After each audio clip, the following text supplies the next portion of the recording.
Hey, what's up? It's Achilles, and I'm here with Indecisive TCG. Just wanted to do a deck profile on Zoro Sanji, Roronoa Zoro Sanji. This is a leader that I was actually excited for like a very long time. If you don't know what the leader does, Donix1, when attacking, you may return one of your characters with a cost of 2 or more to the owner's hand, then set up one of your characters with the power of 7,000 or less as active. Now, I've seen many builds for this, but there's not really a true build out there. Not like a consistent one. And I've been messing around with it, and I think I found something that's been a little bit more consistent. I've been getting some wins, but I still need a lot of practice with, and I need, like, black is still a problem for this deck, especially the way I'm running it. I'm running with a lot of two counters. Yeah, I'm running with a lot of 2-cost characters. And because of that, black can KO easily, especially with Absalon. And Great Eruption makes it easier for your characters to get great Rob Lucci are other things, but my plan is to swarm more than what they can KO for the most part. If you're able to do that and then swing into them, you're able to kind of control their board and kind of kill them really fast. It's kind of like almost like a red deck. Hit them fast, hit them early before they can really establish anything, and then you're pretty much doing well. This is, yeah, our leader, and I got a custom art because there is no alt art. Now, let's go into the cards that really make this deck combo and summon and flood the board. And Ivankov, you can reveal one of your character's cards, and if it's a 2k or a 2-cost character, play that card. This card is really good, and then if you don't have 5 cards, or you don't have 6 cards when attacking, you can get a card added to your hand. I definitely play that at 4.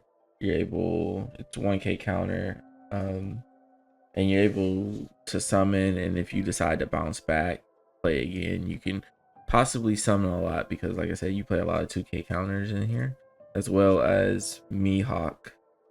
So Mihawk is really good before you establish a board or right after a board wipe.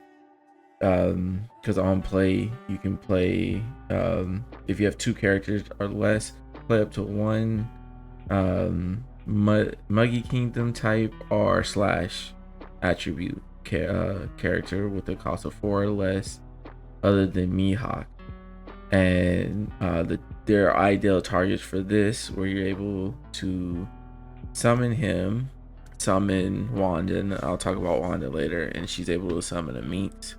You'll get 3 characters out, and he's a 2k counter, so if you want to bounce him back immediately and restand the rested character that he played out for free, you can.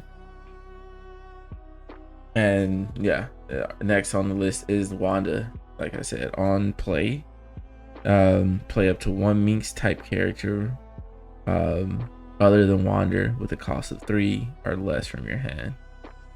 So Mihawk, you'll play Mihawk, or if you're lucky or you set up your life, you play Ivankov. Wanda comes out either rested or active, and then if you have another Minx type card in your hand, bam, you'll get her you get that character played out, and you'll get 3 monsters off of either 3 or 2 Dawn. Or if you have another card that I have in there, Law, where you cheat these out for 1 cost, you'll get 1 cost, and you'll be able to play out like 7 cost of Dawn.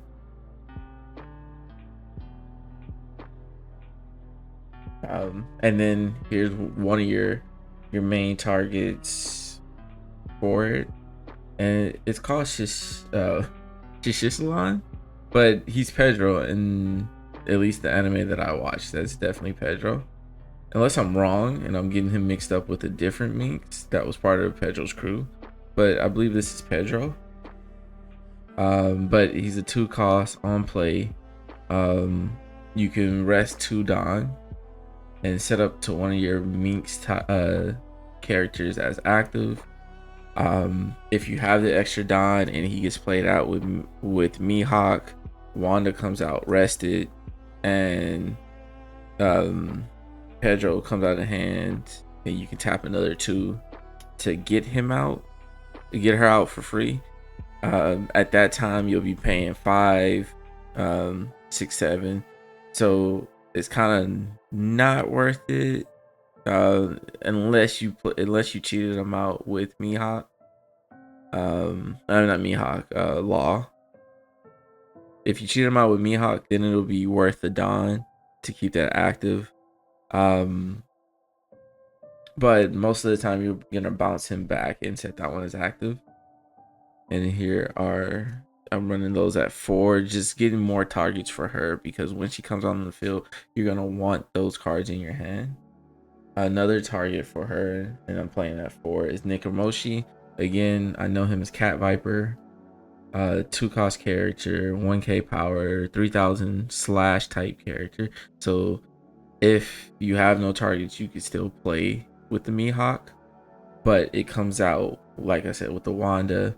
And on play, rest one of your opponent's characters with a cost of 3 or less. These all are 3000 power slash type characters, which are going to be important later.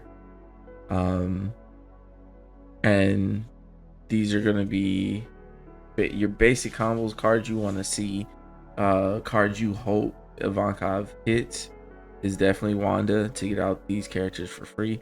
If Ivankov hits these 2 targets, is not terrible off of life, but it's pretty good. One of your main targets that you're going to want to see is Sanji.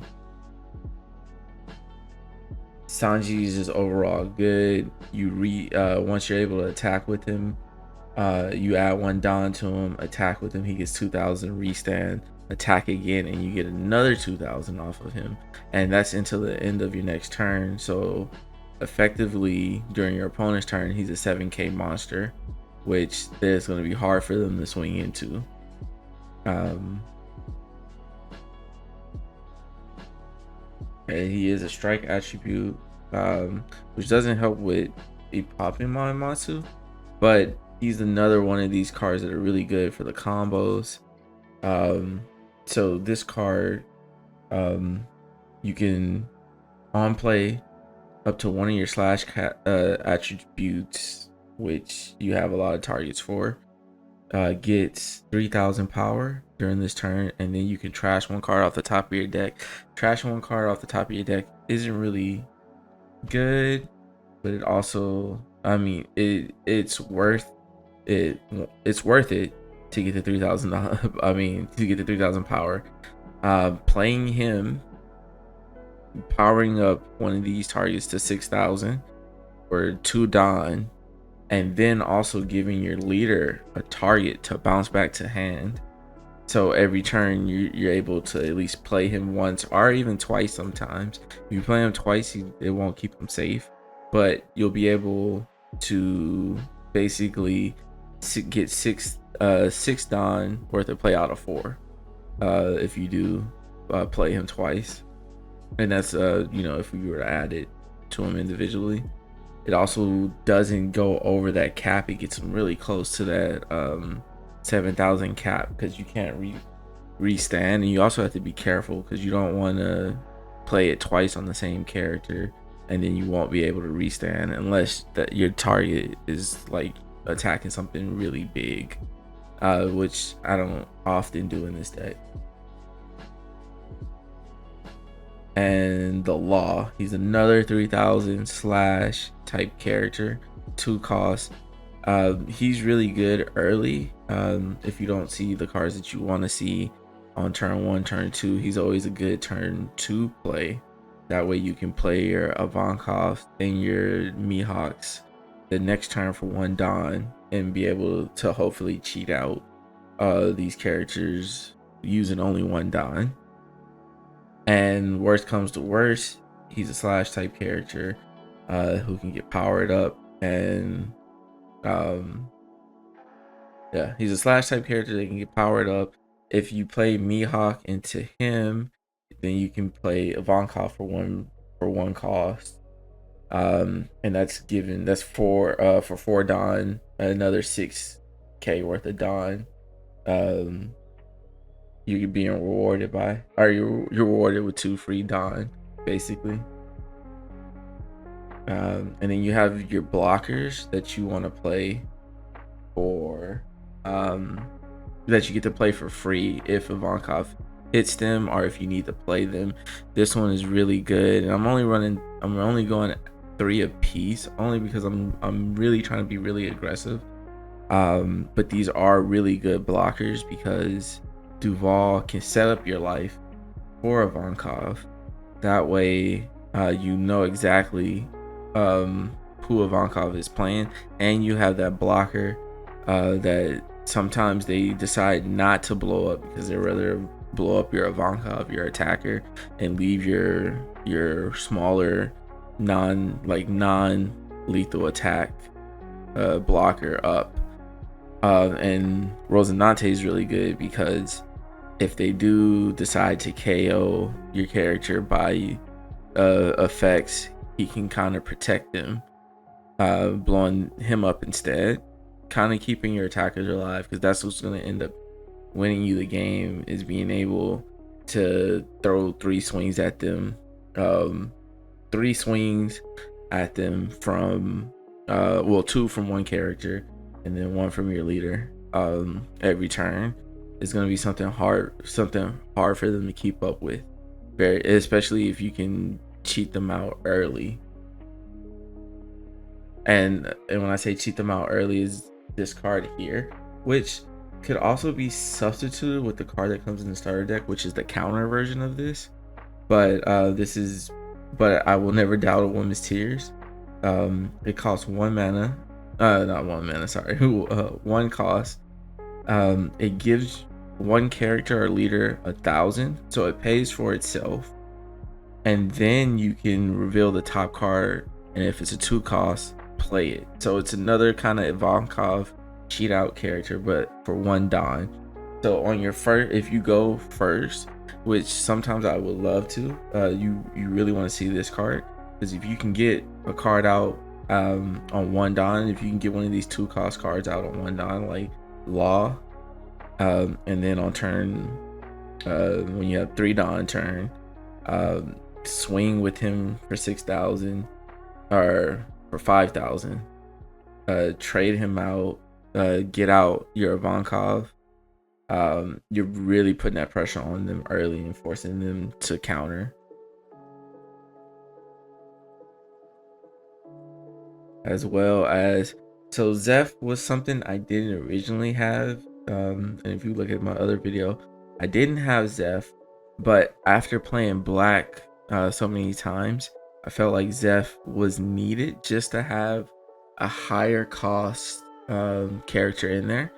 The higher cost character makes them use their Ice Ages, or makes them use greater, like 2 great eruptions to get rid of him, and it makes it tougher for them to clear your board. And if he sticks on your board, he's able to cheat out 2 characters, because you get to set up your life. So on play, look at the top 3 cards off the deck, and then arrange them in any order. You can put them at the top or the bottom, and then when attacking, reveal 1 card off the top. If it's a 2 cost, play it rested, and sometimes I forget that it's rested and not active. Then place the rest at the bottom of your deck, so you get to swing twice with him. You know, if it hits Wanda and you can play another character, that's great. If it doesn't, you'll get out somebody like this, or maybe even Duval, Um, Deval, if you get the Law, you can use a Don. So Law is really good because you can use a Don and then get out a Vonkov, cheat out a character, restand him, and attack again to get another character out. So you kind of want to flood the board, and Zeff helps you flood the board. It's also harder for black to remove than your other characters because these are all, because they're 2 costs. Absalon, they can just play an Absalon and KO these cards. This card kind of gives them something like a tougher card for them to destroy. And also another character that you want to play is Hody Jones. Hody Jones will definitely get you the win, especially against black. They believe that they're safe. They'll drop two blockers, 0 life. You can definitely play the Hody Jones, rest a character, rest their blockers, and also rest Don. So if they're a yellow player, they have 1 Don up, rest it, and then you don't have to worry about like a bigger counter, 4,000 counter or something like that. This definitely has won me games, Hody Jones. And we also have Pudding. Pudding is just too good of a card not to have. I have her at 1 because I don't want to miss often. And it really does suck to play this card. Like, you still get your 1,000 power, but to hit one of your bigger targets really hurt your momentum. And I've been thinking about other cards to help ensure that I hit these cards, but as of right now, this is the main build, and then I have another 2k counter. This one is good because it's 2k counter, 2 costs. So if it does get cheated out to your hand, you have a target for your leader to bounce back. As well as Pudding, I've been able to play a Pudding against a yellow player, bounce it back to my hand, and then as soon as they get a bigger hand, play Pudding again and just completely disrupt with Pudding. So you're able, even though you only have 1, you'll be able to play her multiple times if you choose to bounce her back, if you don't have any other better bounce back targets.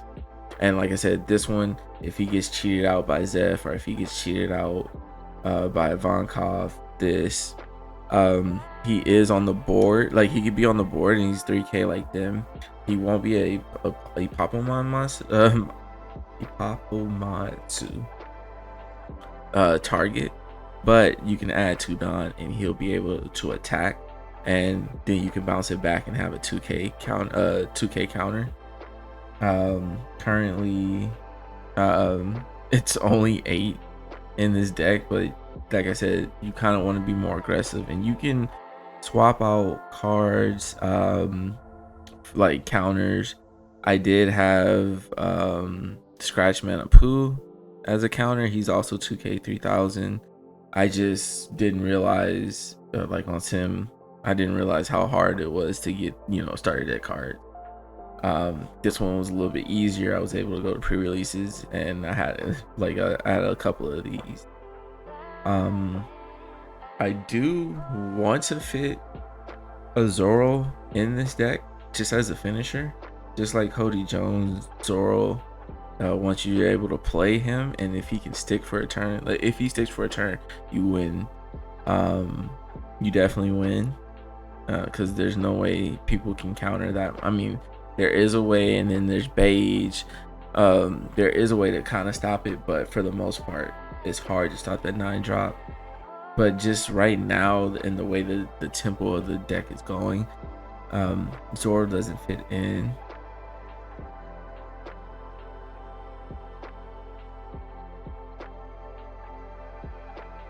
These cards all are balanced. I mean, these cards all work so far, and there's a lot of good synergy with it. I am still testing around, still playing around with it. There's times where I've bounced Hody Jones back to restand one of my lower costs to finish for game. there's just a whole bunch of different combinations, different things you can do to play around with this deck. This deck can brick, as in if you were to get not these 3 cards, if you don't get these 3 cards, or these cards here, it does hurt. And on top of like the Zeff has to come in later. That's why I'm only playing 2 as well. It kind of hurts if you're not combo. If like somehow you don't get your combo, it's rare, but it does happen. But I mean, all decks do brick. That's one thing that you will notice. But as I get more practice with this, I'm actually having more fun playing this than I am playing Reiju.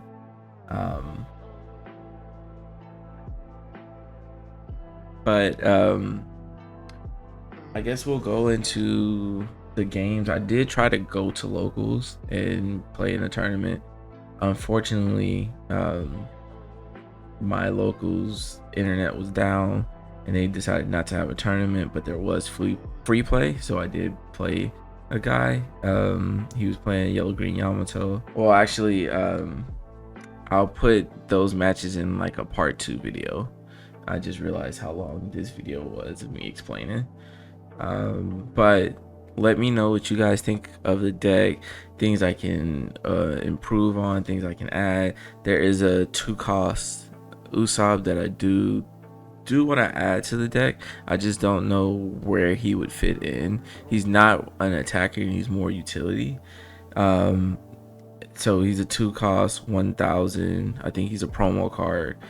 On play, look at the top 5 of your deck and rearrange them, and that Usopp will make this deck less about guessing and more planning out your phase, but it can also slow you down and probably cost you a turn or 2. So there's upsides to that Usopp, there's downside to those Usopps, but let me know what you guys think. I'll add the video later, so just look down the channel, like, subscribe, whatever, and hopefully you see it there. Till next time, I'm out.